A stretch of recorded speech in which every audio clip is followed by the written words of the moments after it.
The package arrived 3 days before my birthday. There was no return address, no shipping label, no postage. Just a plain brown box sitting on my front porch. At first I assumed it was a friend, maybe an early gift. The strange thing was that nobody knew my new address. I just moved into the house less than 2 months ago. Only my employer had it on file. Still, about the box inside, it wasn't very large. Maybe the size of a shoebox. It felt surprisingly heavy. Inside was a wooden gift box, dark oak, beautiful craftsmanship. No note, no card, no explanation. Just a small brass tag attached to the lid. My name was engraved on it. Underneath it was a date. My birthday. The one that was still 3 days away. That should have been my first wedding. Instead, I opened it. Inside was a wristwatch. Old-fashioned, silver. It kinda had to be wound by hand. Looked antique. The second hand moved smoothly. Tick, tick, tick. The watch worked perfectly. Oddly enough, it was already set to the correct time. I wore it immediately. For the first day, nothing happened.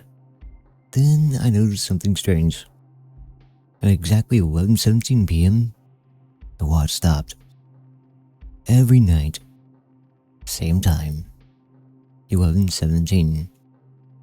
No matter how many times I wound it, no matter how careful I set it, at 11:17 p.m., it froze. Then, at 11:18, it started again. I assumed it was broken, a weird mechanical issue. I almost threw it away. Then I saw the photograph. The first photograph appeared inside my mailbox. No envelope, just a single printed picture. It showed my house taken at night. The timestamp in the corner read 11:17 p.m. the previous night. I checked my security cameras, nothing. No one approached the house. No one opened the mailbox. Yet somehow, the photograph appeared. The next night, another photo arrived, again showing my house. Only this time, the photographer was closer. Standing near my driveway, the timestamp was 11:17 p.m. Again. The watch had stopped at the exact moment the photo was taken. By the fourth photograph, whoever was taking them had reached my front porch.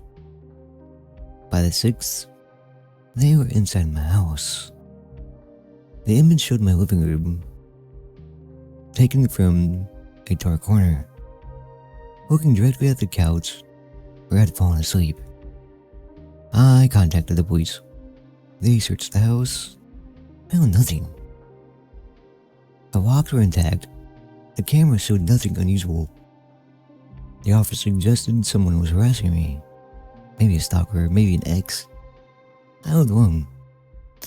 And I had no exes who knew who I was. Then my birthday arrived. The watch stopped at 11:17 p.m. as usual. Only this time, it didn't start again. The second house froze. The room became silent. Completely silent. No refrigerator hum, no wind outside. No distant traffic. Nothing. Then I heard footsteps upstairs. Slow, measured, one step at a time. The only problem was that I lived in a one-story house. There was no upstairs. The footsteps continued anyway, crossing a floor that didn't exist, moving directly above me. Then they stopped. A moment later, something landed on my coffee table. A photograph. I don't know where it came from. I didn't see it appear.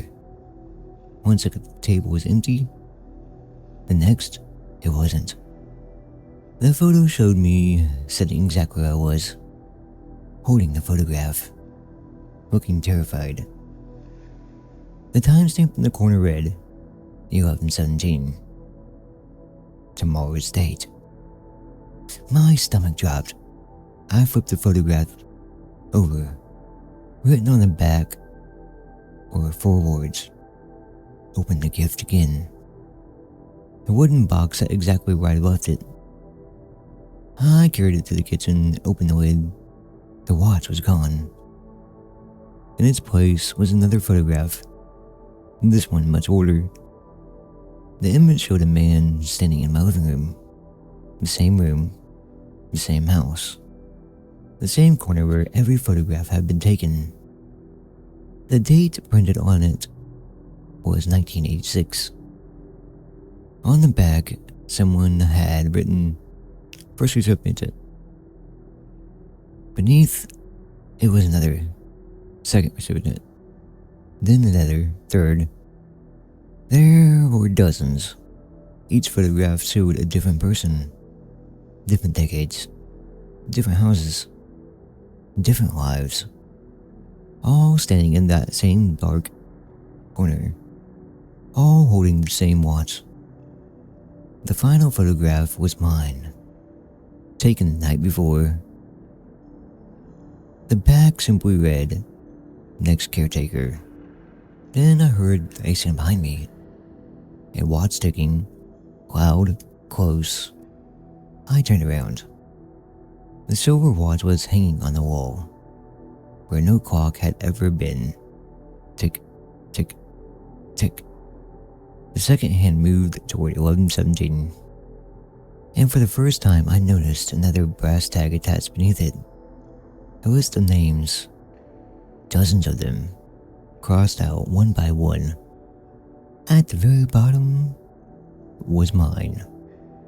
The second hand clicked forward, and my name slowly scratched itself off the metal.